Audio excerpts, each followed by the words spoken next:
Hello, I'm Helene Oberman, Managing Director of Interior Design Magazine, and I'd like to welcome you to Product Live. This is our series that delves into the products and trends grabbing the industry and in real time looking at the minds behind the design. For nearly 30 years, David Oki has been a leading voice within the design community, pushing the industry to be more mindful and more sustainable in its practices. But for David, he finds himself to be a student of Mother Nature herself, learning from her principles and ultimately creating designs from the endlessly renewable, continuously inspiring natural world around him. But he did not start out that way. So with me today to discuss his journey to sustainability and the launch of his latest biophilic collection for Interface, Granite Mountain, is David Oki, founder of David Oki Designs. Welcome, David. It's lovely to see you. Thank you. Thanks for that introduction. So David, let's just dive right in. So you have a long history with Interface, having worked with them as an exclusive designer for nearly 30 years now. But your career in carpet and textiles started even before that time. So how did you first find yourself working in the world of soft surfaces? Oh, this is going to take a long time. Well, okay, so give us the very abridged version. Okay. I was born in England, even with this American accent now that I have. I was born in a small town called Kidderminster in the 60s. And back then, Kidderminster used to be the carpet capital of the world, making woven carpets, Axminster and Wilton carpets. There were probably 30 to 40 manufacturers in town.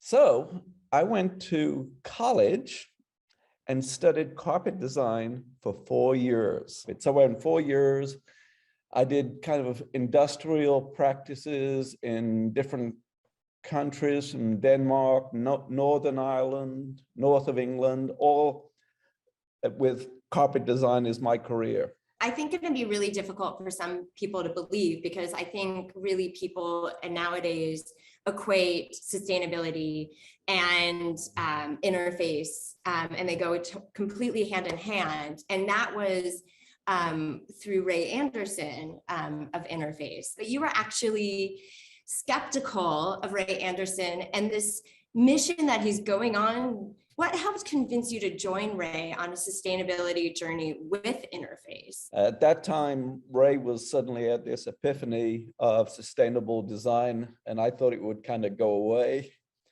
But back then, you think about Interface, they were a global company taking everything from the earth, petroleum, nylon, and nylon was the worst embodied product. And back then, all the scientists said, we can't recycle it. So it was in 1997, I read a book called Biomimicry by Janine Benyus, and it just changed everything. And it was really that we weren't going to use nature for our building materials and our products. We're going to be like nature. So we have to take our synthetic ways and do it like nature does. We started off very simple, to stop using the worst amount of nylon we can. So we made minimal, low profile products, reducing, cutting out waste, and we suddenly got onto this bandwagon, and we just kept growing and growing. And now, yes, the scientists know how to recycle nylon. So it was quite a journey. I mean, we're certainly glad you've taken this journey, and it's been interesting to, obviously, I'm sure for you, to see the evolution of what it was 30 years ago to now. And I know that you've accepted it, like this new path to sustainability and the importance of biophilic design. And it just so happens that you've incorporated in the space behind you, which is your own space, Pond Studios. So would you say your studio that you're sitting in today was a test lab for some of these like newfound ideas about biophilic design, which you learned about during this journey and continue to sort of be a test lab even today? Yeah, it was very challenging because our decision to build the studio was right when we started working with Interface, and right at that time that I was kind of pessimistic believer in this. But I knew that if we were going to stay with Interface, we had to kind of think about a sustainable a studio. And I had a friend of mine, Elva Rubio. I asked if she would design our studio, which she did. And actually she gave up her job and started working on this project. But she was the one who really pioneered this. And she was way ahead of, I think, a lot of the designers then of building a sustainable building. For me, it was really a learning curve. And I went through some pretty tough things as well. If you really don't need it, don't put it in. I mean, there were ceiling tiles. We have raw, unfinished roof, and I wanted to kind of make it all, uniform and covered and very, human-like. And she was saying, just let it be. If you don't need it, don't put it in. So it was a pretty interesting journey for me. And it has paid off for us. It's a place that we still love to be in, and we are connected with nature here. Mm-hmm. And it's obviously what you implemented in the Design Upon Studios back then is what the general community is now embracing now. It almost feels like it just took that long for the rest of the community to sort of catch up a little bit.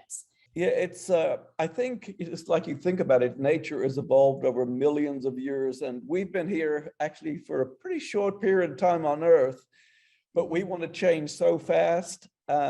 Sometimes it does take time for things to happen.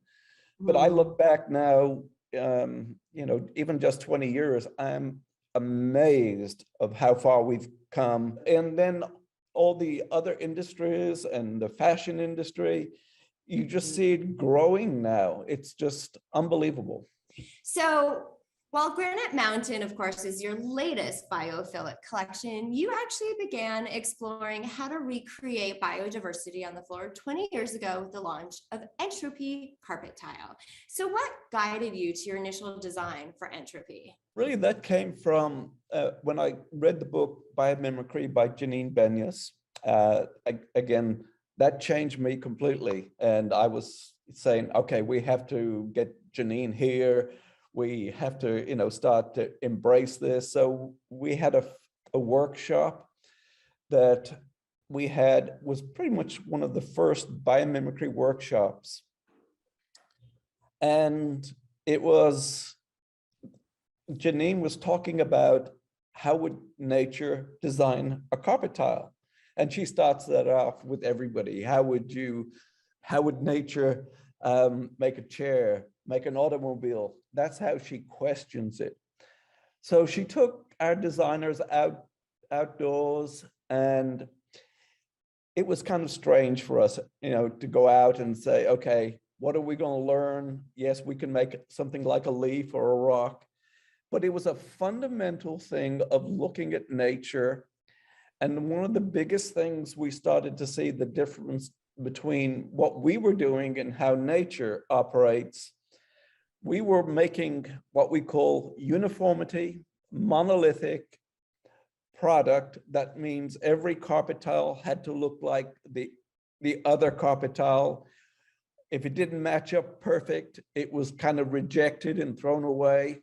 Because we were looking for this uniformity, it's a very human thing. Mm-hmm. So when we looked at nature, whether it was bark, leaves, stones on the floor, the one fundamental thing is diversity. And nature thrives on diversity. And we said, well, let's try and make a product that each carpet tile comes out slightly different in color and design.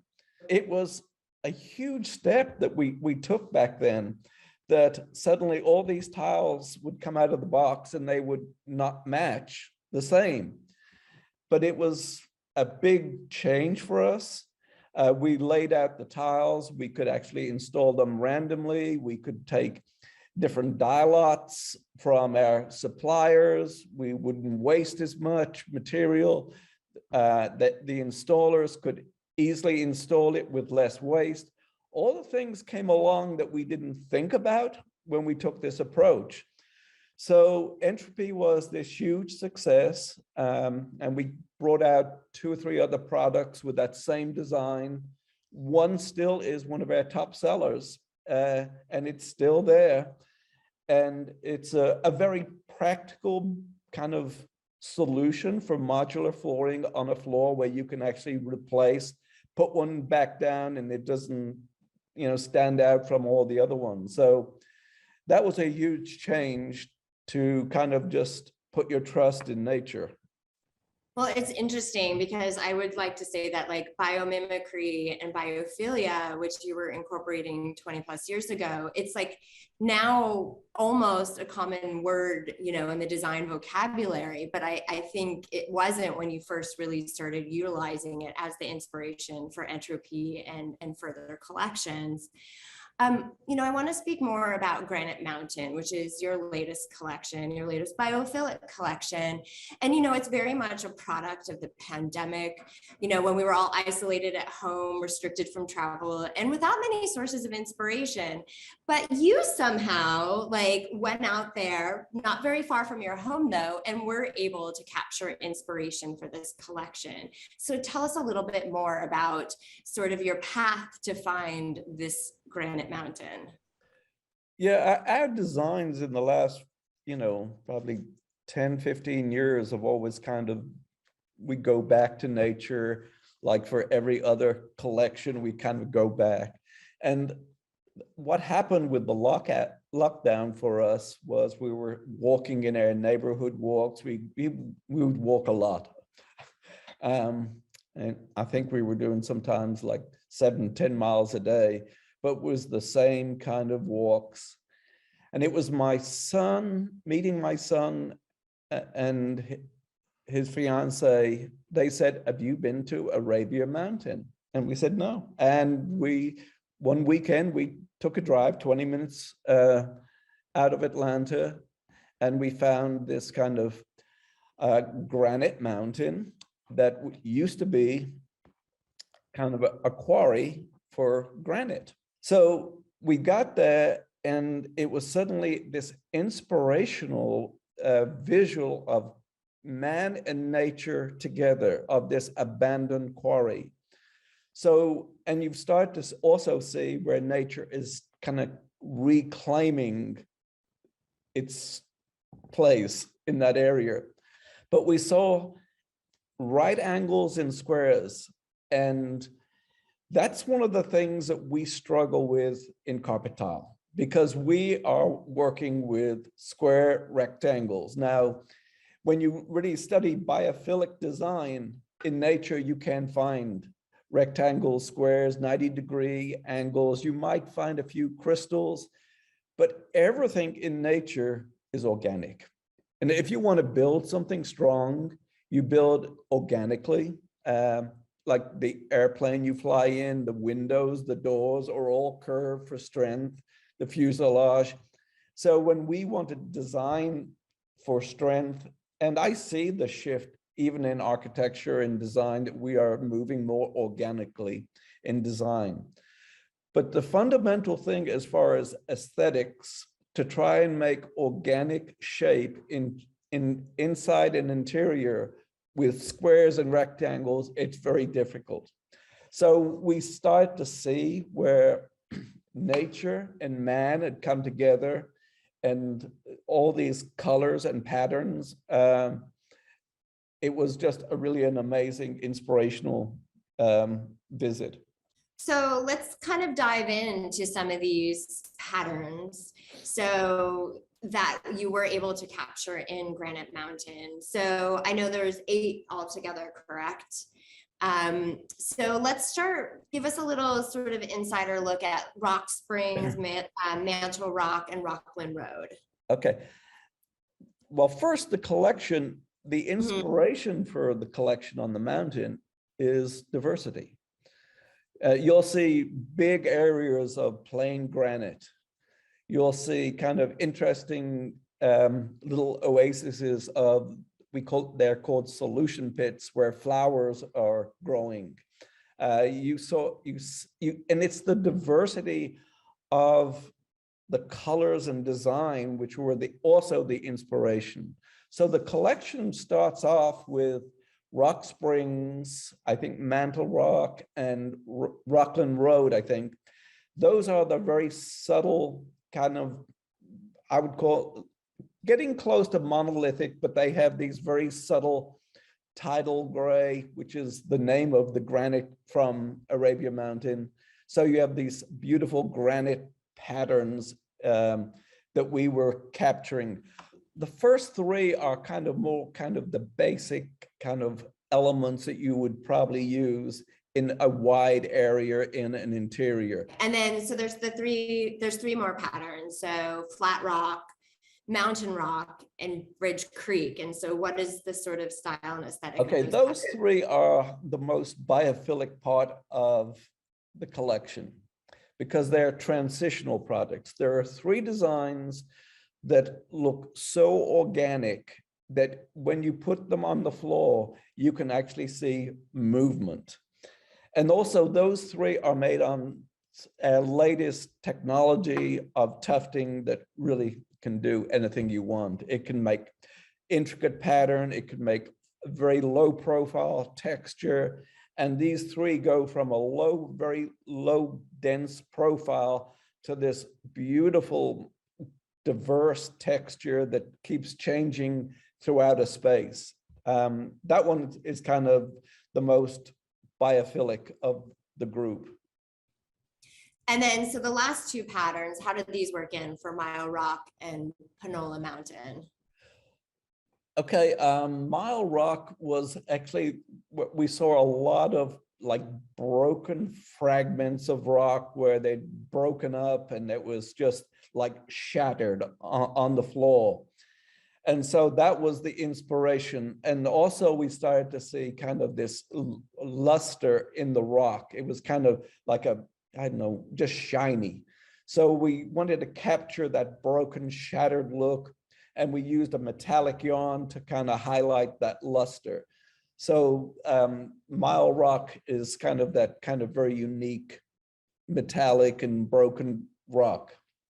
Panola is our kind of inspiration from these, again, solution pits. They're kind of indentations on the rock where it captures rainwater. And in that rainwater, foliage grows throughout the year. In the fall, you have these beautiful yellow daylilies. And as you go into the spring, you get this diamorpha, which is like a pink red, and the mountain kind of turns this pink red. You have to look it up and see these. It's really only in Arabia Mountain, but they look like little oases. And they are for probably birds to get water and grass to grow.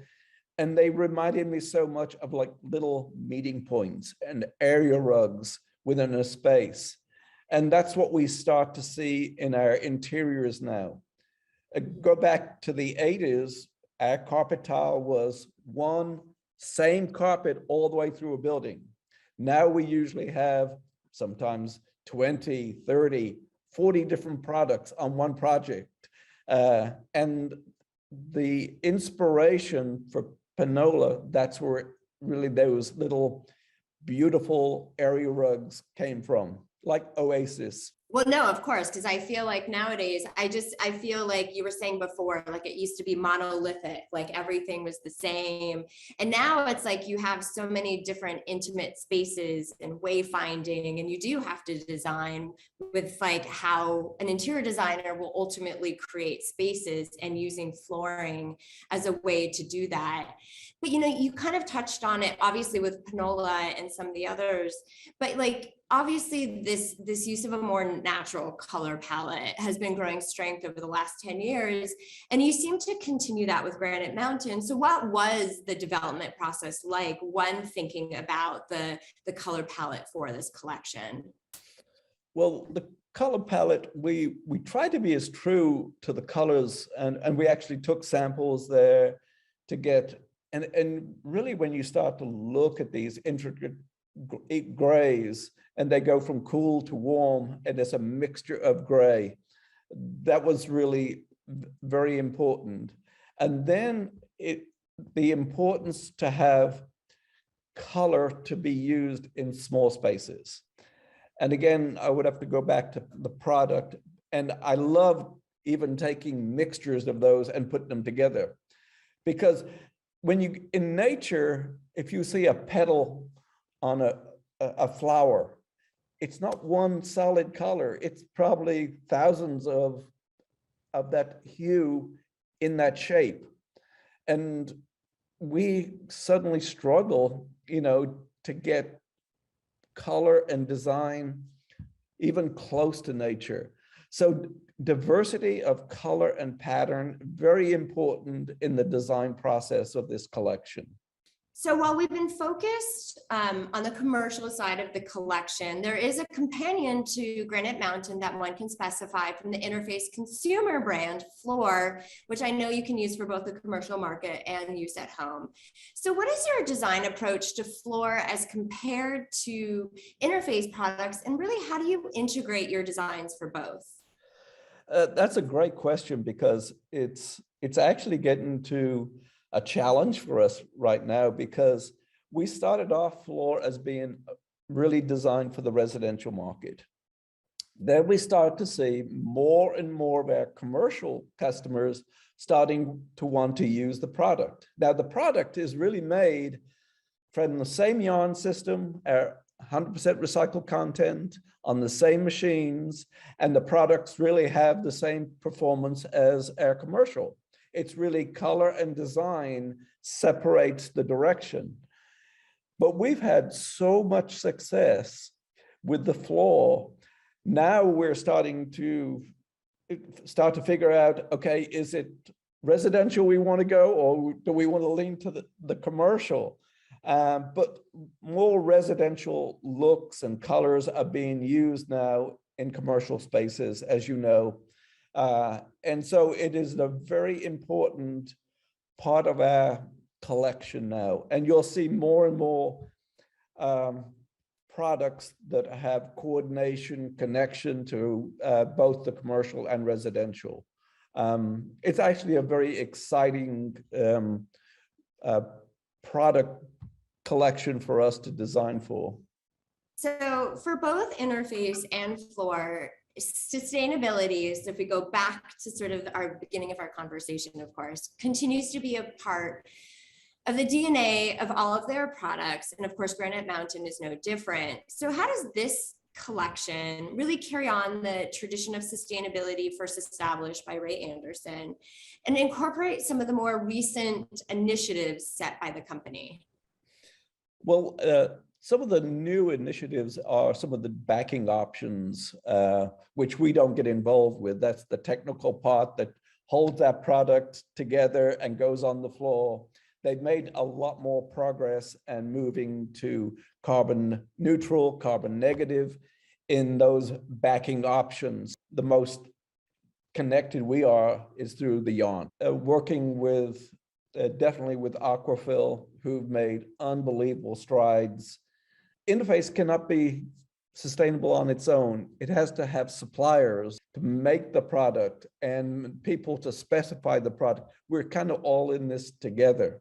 Well, I think it takes a village, is what we've all learned, but also yes. I think, it's all about great collaboration, whether it's great collaboration with your relationship with Interface or Aquafil. We all have learned as an industry that we all have to work together to kind of move us forward and obviously help the planet as much as we can. But with that, I really would love to thank you so much for your time and really your insight into this journey that you took to sustainability and your collaboration and longstanding partnership with Interface. And of course, to our amazing audience out there, please make sure to check out the Interface website to learn more about Granite Mountain and their many other collections from David Oakey.